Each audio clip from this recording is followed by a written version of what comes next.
মহফিলে উপস্থিত কমিটির সদস্য, প্রিয় সহকর্মীবৃন্দ, আমন্ত্রিত অতিথিবৃন্দ, গনিমুল্লাহ সম্পর্কে কথা বলে আসলে শেষ করা। গনিমুল্লাহ এখন হয়তো আমাদের কাছে ইতিহাস। গনিমুল্লাহ সেই 2001 সাল থেকে 2026 সাল পর্যন্ত কয়েকদিন আগ পর্যন্ত অসুস্থ হয়েছিল। অসুস্থ নিয়মিত সর্বক্ষণিক অফিস করতে হয় এবং গনিমের ছুটি সংক্রান্ত বিষয়ে তার কোনো ছুটি তার শুনি। আমার মনে হয় টোটাল লাইফের সাথে একদিন আমাকে বলেছে মনে স্যার আমি আসতে পারছি, তাও তার একটা যোগ্যতা সৃষ্টি হয়েছিল ওর সংক্রান্ত বিষয়ে। সেদিনই মনে করবে উনি আমাকে ছুটি সংক্রান্ত বিষয়ে স্যার ফোনের মাধ্যমে একদিন এসেছে। সে অকারণে কখনো অন্য কোনো অজুহাত প্রদর্শন করে কলেজ ফাঁকি দেওয়ার চেষ্টা প্রবণতা তার মধ্যে আমি কখনোই নয়। এতগুলো বছর গরির সাথে উঠা বসা করেছি, গরির সাথে চলাফেরা করেছি। যে আমার সাথে রাগত স্বরে তার সাথে কথাবার্তা আমার করতে হয়। অনেকের সাথে আবার রাগত স্বরে কথাবার্তা করতে হয়, কিন্তু গরির ক্ষেত্রে ব্যতিক্রম ছিল। মাঝে মাঝে গনি এসে বিভিন্ন বিষয়ে আমি না চাইলেও গনি এসে আমাকে বলতো স্যার এটা এমন করলে কেমন। একা একা এসে চুপচাপ দাঁড়ায় থাকতো, তারপরে আমি ইশারা করলে বসে বলতো স্যার এই বিষয়ে কথা বলতে চাচ্ছি। কেন, ঠিক আছে বলো। তখন দেখতাম যে সে আসলে যে পরামর্শটা দেয় বেশ বিচক্ষণতার সাথে পৌঁছে দেবে। কিভাবে কি করলে ভালো হবে, কি করলে প্রতিষ্ঠান আরো সুন্দর করা যায়, শিক্ষক কর্মচারীদেরকে আরো কিভাবে একসাথে একত্রিত রাখা যায়, কলেজের ছাত্রদের শিক্ষার মান কিভাবে বাড়ানো যায়, কলেজের বিভিন্ন সময় বিভিন্ন জটিলতার সৃষ্টি হয়, এইসব বিষয়গুলো নিয়ে একা একা এসে আমার কাছে পরামর্শ। এগুলো আসলে সে যে একটা ভালো মানুষ ছিল, প্রতিষ্ঠান দরদি মানুষ ছিল, এইটার নিঃসন্দেহে এক বাক্যে প্রতিষ্ঠানের প্রতি তার অগাধ ভালোবাসা ছিল। বিলবাড়িয়ার মানুষ হিসেবে হয়তো আমার সাথে তার সাথে ভালো দেখা হতো। বিলবাড়িয়ার মানুষ হিসেবে তার সাথে আমার তেমন কোনো ইয়ে ছিল। আমি পরবর্তীতে শুনেছি এবং আমার সহকর্মী যারা তার আশেপাশে রয়েছে তারা সবাই গনি সম্পর্কে আমাকে বিভিন্ন পরামর্শ করেছে। এলাকায় সে একজন খুব ভালো মানুষ হিসাবে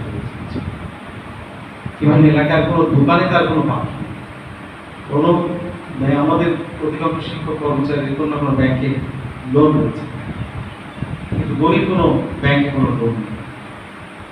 তাকে রবুল একটা কথা বলেছে, গরিব বিয়ে হওয়ার পর মেয়ের বিয়ে হওয়ার পরে মাঝে মাঝেই নাকি অফিসে সব মেয়েকে ফোন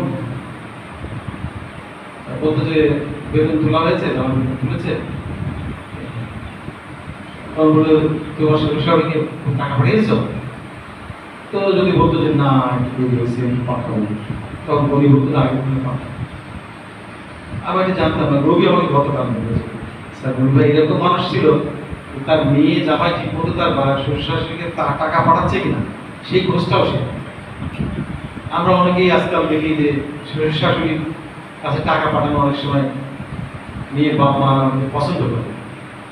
উনি কতটা ভালো মানুষ হলে সে তার বিয়ের কাছে বলতো জামাইকে বলতো তুমি আগে টাকা পাঠাবো না বাবা মার কাছে।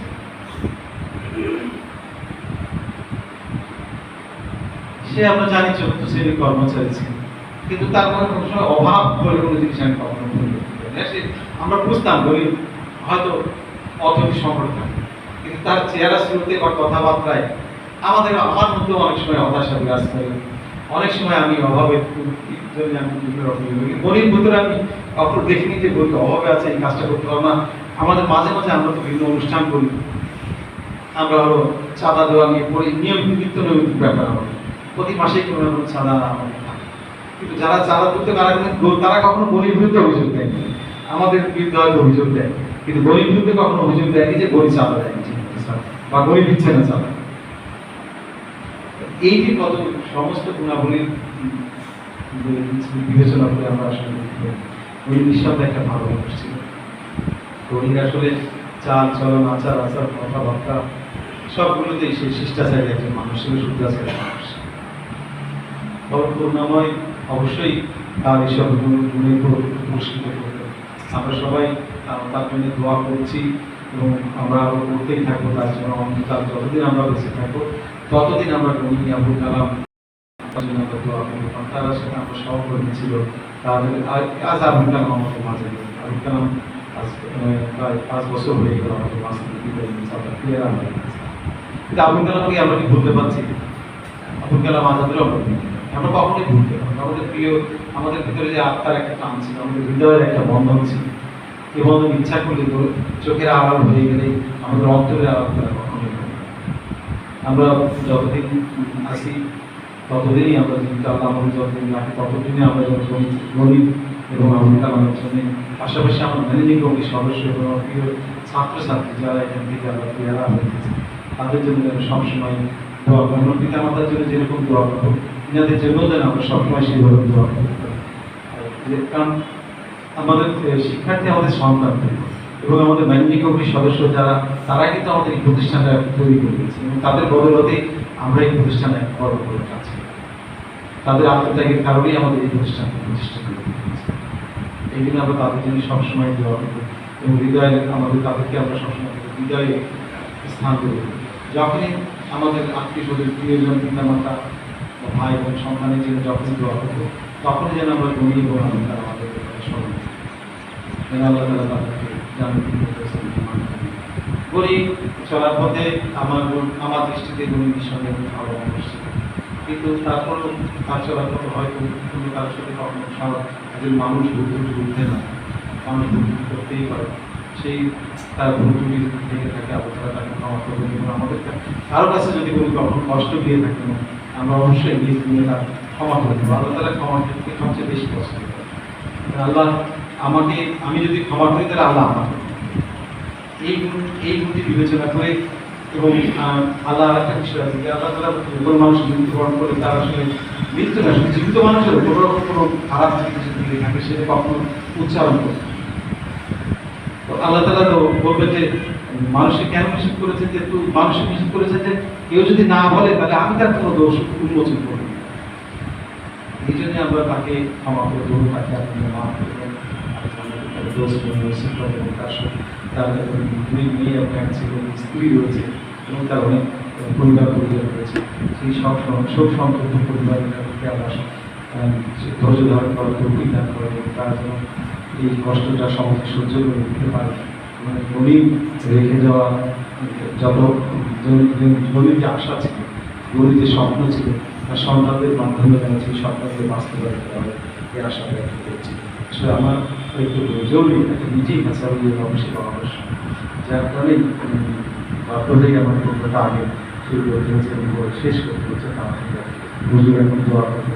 তো আমি গণিত আত্মার মাত্রা কামনা করছি এবং এই আল্লাহ তালা যেন তাকে জানাতে পেরেছে নির্মাণ করবেন, আমার আবুল কালামকে আমরা যেন জানাতে পেরেছে নির্মাণ করবেন, আমার শিক্ষার্থীদের যারা আল্লাহ প্রিয়ারা হয়ে গেছে তাদেরকে যেন আল্লাহ জানাতে পেরেছে নির্মাণ করবেন।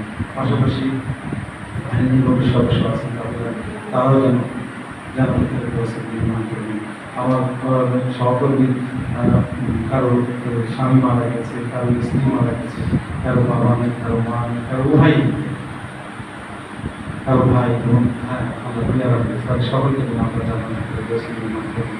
পাশাপাশি আর কি বিষয় হয়েছে আমার মেয়ে কুমোরের মেয়ে এবং তরুণ স্যার মেয়েগুলো এই ইন্টারভিউ পরীক্ষা দিচ্ছে তাদের জন্য আমরা আমাদের কলেজের শিক্ষার্থী যারা এভাবে এসএসসি পরীক্ষায় কৃষি পরীক্ষা গেছে, এই পরীক্ষাগুলোতে তাদের জন্য আমরা সবসময় দোয়া করি এবং সাধারণ আদর বোর্ডের জন্য প্রার্থনা করছি আল্লাহ তাকে জানাতে পেরেছেন।